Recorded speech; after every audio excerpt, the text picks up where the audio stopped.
भावनाओं से चलने वाला भारत में हर हफ्ते एक नया बवाल और विवाद होते रहता है। उन बवाल और विवाद के तह तक जाने की जिम्मेवारी मीडिया के कंधों पे है और सच को दिखाने की जिम्मेवारी भी मीडिया के कंधों पे है। अभी हम लोग मुंबई सिविल कोर्ट के पास हैं और यहाँ पे भीड़ लगा हुआ है, तो आप लोग समझ सकते हैं कि यहाँ पे इस देश के so called superstar Shahrukh Khan के बेटे और साथ में 2-4 और लोग जो ड्रग्स केस में संलिप्त थे, उनका केस का सुनवाई चल रहा है। अब यहाँ पे हम लोग इसलिए हैं कि देश के लोग इन्हीं सब चीज़ों को देखना चाहते हैं। पेट्रोल की बढ़ती हुई दाम, बिकता हुआ भारत का सरकारी संपत्ति, इन सब चीज़ों पर कोई चर्चा नहीं करना चाहता है। इसलिए हम लोगों को भी मजबूरीवश यही सब चीज़ों को दिखाना पड़ रहा है। बवाल और विवाद के बीच में मैं बता देना चाहता हूं कि आर्यन खान के ऊपर जो है 8C, 20, 27, 29 और 35 धारा लगा हुआ है। इन सब धारा में आम आदमी को 6 महीना तक बेल नहीं मिलता है और सिविल कोर्ट से कभी आम आदमी को तो बेल मिलता ही नहीं है, हाई कोर्ट में जाना पड़ता है। लेकिन चूँकि हाई प्रोफाइल केस है, बड़े बड़े वकील इसमें संलिप्त हैं और सभी लोग मिल के जो है ना, आज तो बेल नहीं होने वाला है शायद से, लेकिन कल या दशहरा के बाद आर्यन खान को बेल मिल जाएगा। लेकिन इसी संविधान से हम लोग एक सवाल करना चाहते हैं।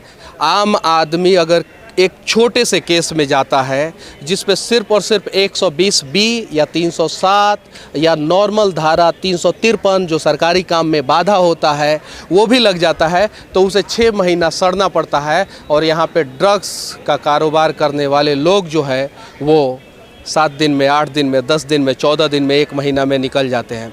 ये भारत के कानून का मजाक नहीं है तो और क्या है। हम चाहते हैं कि ऐसे गंभीर आरोप में संलिप्त लोगों को बेल 6 महीना तक तो होना ही नहीं चाहिए, पहला चीज़। दूसरा चीज़ कि इस देश के एक बहुत ही काबिल, होनहार और ईमानदार ऑफिसर हैं जिनका नाम समीर वानखेड़े है।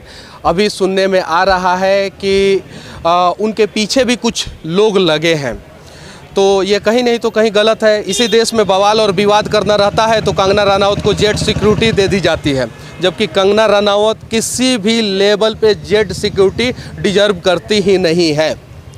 क्यों? क्योंकि उस समय सरकार को और सब मुद्दों से लोगों को भटकाना रहता है, इसलिए ये सब काम सरकार करता है। अभी समीर वानखेड़े को उस प्रकार की सिक्योरिटी देनी चाहिए और समीर वानखेड़े जैसे ऑफिसर अगर किसी भी समय में अपने आप को अकेला महसूस करते हैं तो भविष्य में कोई भी ऑफिसर जो है ना, इस प्रकार के केस में हाथ लगाने से पहले 10 बार सोचेगा।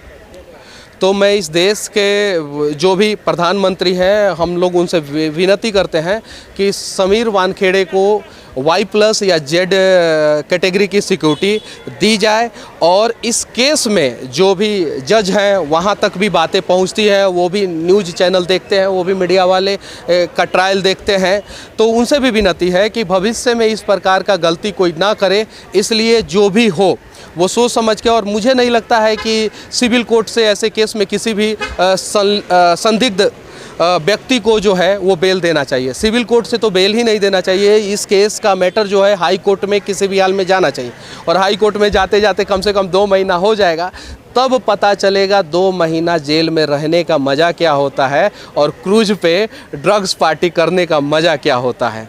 अभी कुछ समय लगेगा और उसके बाद से ये निर्णय हो जाएगा कि आज बेल हुआ है कि नहीं हुआ है, लेकिन ऐसा लग रहा है कि आज बेल नहीं हो पाएगा और ऐसे केस में जो है इतना जल्दी बेल देना भी उचित नहीं है। आज आर्यन खान को बेल नहीं मिला है, अब कल 12 बजे से फिर से सुनवाई होगी और अगर कल बेल नहीं मिलता है तो अगले 3 दिन तक कोर्ट बंद रहेगा और फिर सोमवार को ही सुनवाई हो सकती है। जिस प्रकार से सबूत सामने आ रहे हैं, ऐसा प्रतीत हो रहा है कि आर्यन खान को इतनी जल्दी, इतनी आसानी से बेल नहीं मिलने वाला है, उसमें कुछ समय लगेगा। और हालांकि हिंदुस्तान के बड़े बड़े वकील आर्यन खान को बेल दिलाने के लिए लगे हुए हैं, तो आज नहीं तो कल बेल हो ही जाएगा। लेकिन जिस प्रकार से सबूत सामने आ रहे हैं, उस प्रकार के सबूतों को देखते हुए कहा जा सकता है कि आर्यन खान को इतनी आसानी से, इतनी जल्दी बेल नहीं मिलने वाला है।